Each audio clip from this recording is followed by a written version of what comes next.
Merci de nous être fidèles. Tout de suite, le sommaire de votre journal. Coup de projecteur ce dimanche sur le plan national de l'eau 2020-2050. Les défis sont énormes et les enjeux aussi. Tout un programme est décliné. Parmi ses principaux axes, la lutte contre le gaspillage de l'eau. Nous suivrons un reportage dans un parcours golfique haut de gamme de Marrakech qui a fait le choix de l'arrosage comme moyen d'eau usée recyclée. On connaît désormais les noms des meilleurs sportifs de l'année. Le palmarès de la compétition annuelle organisée par le département sport de nos confrères à la radio nationale vient d'être dévoilé. C'est la tête de Soufiane Bakhali et la boxeuse Khadija Mardi qui sont les heureux lauréats.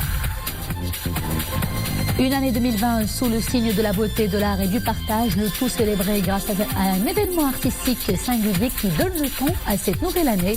Il s'agit de l'exposition 20 sur 20. Ça se passe à la Galerie Nadar de Casablanca. Des dizaines d'artistes y prennent part.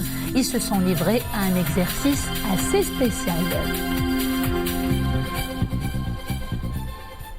Bonsoir. Avant de développer ces titres, je vous rappelle que Sa Majesté le roi Mohammed VI, Amir al-Mu'minin, a accompli avant-hier la prière du vendredi à la mosquée Riha à Marrakech. L'imam a mis l'accent sur la place centrale qui échoit à la morale dans la religion musulmane en rappelant l'ensemble des principes et des commandements de l'islam qui prônent le comportement idéal. Le prédicateur a également fait remarquer que le Tout-Puissant nous invite à n'avoir comme seul repère dans notre vie sur terre que le Saint-Coran et la tradition du prophète Sidna Mohammed, paix et salut de Dieu soit sur lui. Allahu Akbar.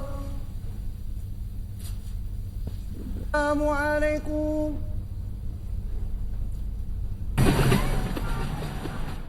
Focus à présent sur le plan national de l'eau 2020-2050. Une feuille de route ambitieuse a été tracée pour affronter les défis liés à cette précieuse ressource au cours des 30 ans à venir.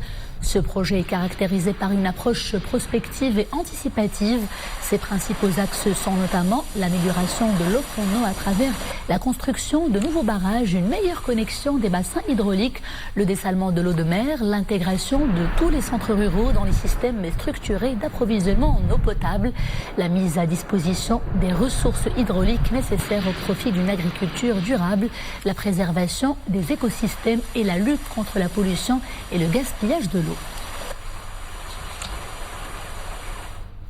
Et puisque nous parlons justement de lutte contre le gaspillage de cette ressource vitale, focus sur sa gestion dans les parcours de golf. Par exemple, 1 million de mètres cubes, c'est le volume consommé en moyenne par an dans un parcours de la discipline.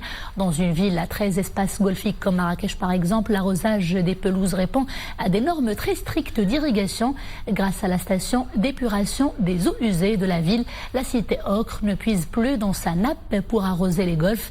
Elle traite ses eaux usées, comme nous allons le voir tout de suite dans ce reportage signé Mariam El-Missi. Du gazon verdoyant à perte de vue, des fairways et des plantes d'eau soigneusement entretenus.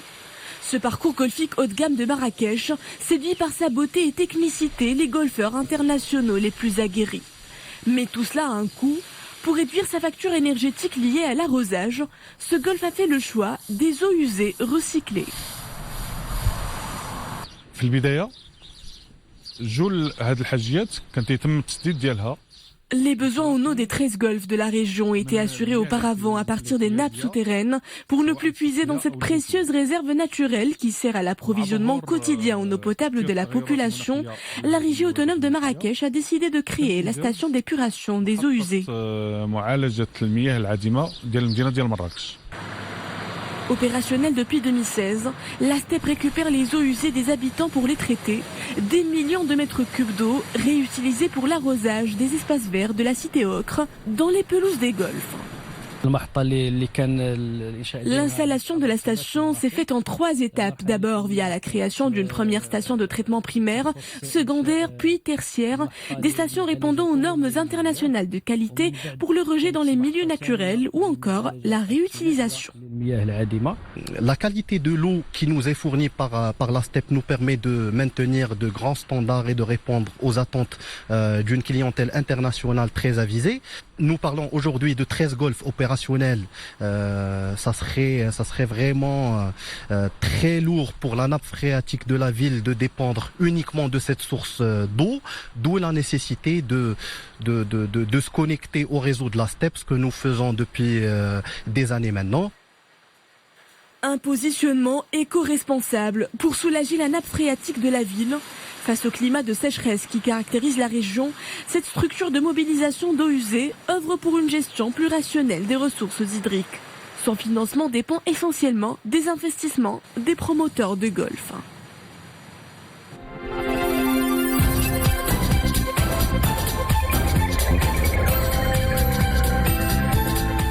Ouvrons à présent la page monde de ce journal avec d'abord la Libye et ce nouveau raid aérien dans la capitale Tripoli.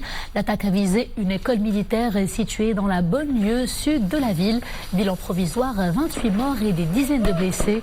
Cette zone est le théâtre de violents combats depuis le début de l'offensive du maréchal dissident Khalifa Haftar pour s'emparer de la capitale libyenne, siège du gouvernement d'union nationale reconnu par l'ONU. Le Parlement irakien a réclamé aujourd'hui au gouvernement l'expulsion des troupes américaines du pays où une faction pro-Iran a appelé les soldats irakiens à s'éloigner des bases où se trouvent les forces américaines, faisant redouter plus de violence encore. Depuis l'assassinat dans un raid américain avant-hier en Irak de Qassem Soleimani, architecte de la stratégie iranienne au Moyen-Orient, et Abdou Mahdi Mohandis, l'homme de l'Irak en Iran est numéro 2 de Hashd al-Sha'bi, une coalition de paramilitaires pro-Iran intégrés aux forces de sécurité. Le monde entier redoute une déflagration. D'un côté, Téhéran crie vengeance et brandit une riposte militaire. De l'autre côté, le président américain Donald Trump menace de détruire 52 sites culturels de très haut niveau et d'une très grande importance pour l'Iran et la culture iranienne. Et non loin en Syrie, 9 civils ont péri dans de nouveaux tirs de missiles du régime de Damas sur Idlib. Selon l'Observatoire syrien des droits de l'homme, ces tirs de missiles sol-sol ont visé la localité de Sarmin. Ils ont touché une école et ses environs. L'attaque a également fait des dizaines de blessés. Le bilan risque d'ailleurs de s'alourdir dans les heures qui viennent. Nigeria, cette fois-ci, 4 morts et 11 blessés, tous des soldats victimes du groupe extrémiste Boko Haram. Le groupe terroriste a mené hier soir une attaque contre une base militaire à Maiduguri dans l'état de Borno. Pour rappel, la folie meurtrière de Boko Haram a fait plus de 35 000 morts pendant ces 10 dernières années, notamment au Nigeria, au Niger, au Tchad et au Cameroun. L'Europe est cap sur la Croatie où les électeurs se sont rendus aux urnes ce dimanche pour le second tour d'une présidentielle qui s'annonce incertaine. Une présidentielle où la chef d'État sortante, la conservatrice Kolinda Kitarović, devrait attirer l'aile dure de l'électorat de droite pour pouvoir l'emporter face aux sérieux défis représentés par un ancien Premier ministre sociodémocrate. Le second tour de la présidentielle survient quelques jours après l'accession de la Croatie à la présidence tournante d'une Union européenne qui devra gérer l'après-Brexit.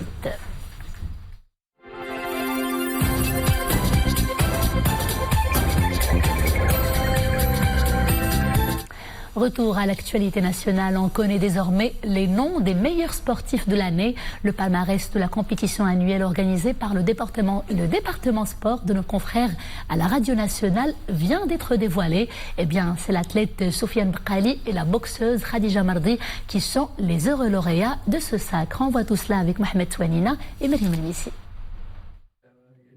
Une récompense amplement méritée pour ces deux jeunes virtueuses. Soufiane Bkali et Khadija Mardi, deux révélations qui se sont illustrées chacun dans sa discipline, glanent fièrement le trophée du meilleur joueur de l'année. Une consécration de plus pour ces habitués du podium. 2019 a été une année de grand succès pour moi. J'ai fait mes preuves lors de compétitions internationales avec des performances lors du championnat du monde où j'ai raflé la médaille de bronze. Je suis très fière et honorée de cette consécration. C'est une grande fierté pour moi. Je dédie ce sacre à toutes les femmes marocaines. Organisé chaque année par le département des sports de la radio nationale, le choix des lauréats se base sur les résultats d'un sondage réalisé auprès de 47 supports médiatiques nationaux. La reconnaissance est attribuée au sportif qui parvient à collecter le plus grand nombre de points. Une cérémonie qui intervient cette année en concordance avec les 50 ans de la diffusion de la première information sportive sur les ondes de la radio nationale. C'est un hommage que nous rendons chaque année aux noms qui font la scène sportive nationale. C'est une reconnaissance et un encouragement pour eux afin d'assurer de belles performances lors des Jeux Olympiques de 2020. Vice-champion du monde du steeple et spécialiste des 3000 mètres, Soufiane Bakkali partage le trophée avec la pugiliste Khadija Mardi, première marocaine à atteindre le podium du championnat de boxe en Russie en octobre dernier. Ces deux sportifs aguerris ont raflé le plus grand nombre de votes parmi les joueurs en lice pour recevoir cette reconnaissance.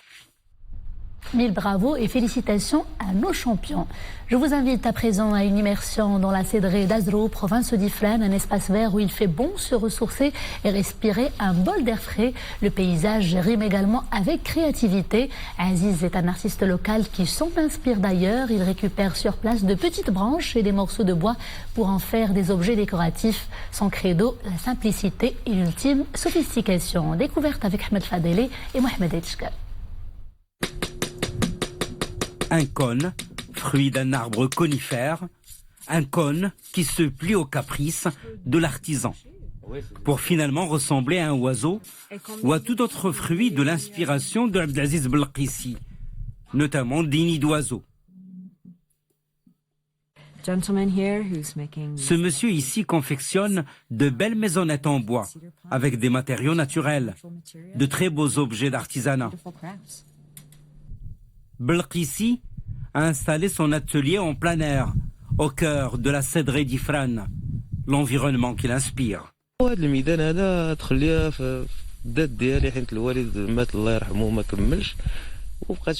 Cet art a envahi tout mon être. Je l'ai hérité de mon père qui m'y a initié. Je n'utilise que des matériaux naturels et j'essaie d'apporter ma propre touche à cet artisanat en vue de contribuer au développement de l'artisanat.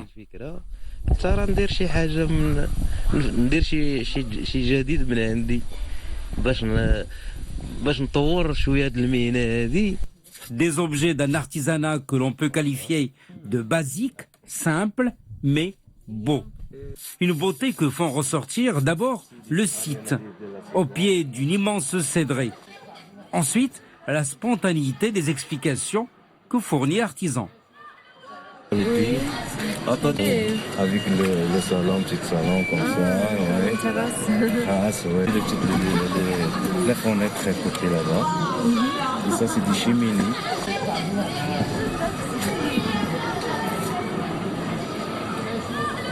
This monsieur, he was showing me all the stuff he created. Ce monsieur m'a montré et expliqué les objets d'artisanat qu'il confectionne, notamment cet oiseau. C'est intéressant de découvrir tous ces objets d'artisanat qu'offrent les matériaux puisés dans la forêt.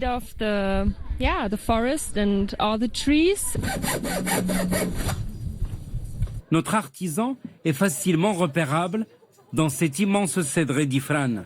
Le site est très connu car il abrite un arbre plusieurs fois séculaire.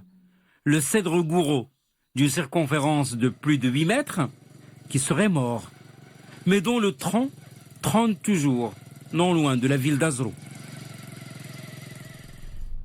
20 sur 20, c'est un événement artistique qui donne à l'arrivée de cette année 2020 toute la singularité plurielle qui est déjà sienne. Année olympique bisextile dont le nom sonne avec beaucoup de musicalité et d'esthétique. L'événement est organisé par la galerie Nadar à Casablanca. Elle a convié 70 artistes à partager toutes leurs œuvres. Seule contrainte, se conformer à un support mesurant 20 cm sur 20 cm. Résultat, un joli florilège de couleurs et de formes également. Mohamed Laroui, et Dominique Orlando. Il y a quelque chose d'une promesse de perfection qui résonne autour de cette année 2020, ce qui est probablement dû à la fameuse note de 20 sur 20 à laquelle elle fait chez certains référence. Ici, dans cette exposition, le 20 sur 20 sera décliné en centimètres, ce qui pour un collectif regroupant plus de 70 artistes est déjà en soi un très joli voyage visuel à entreprendre.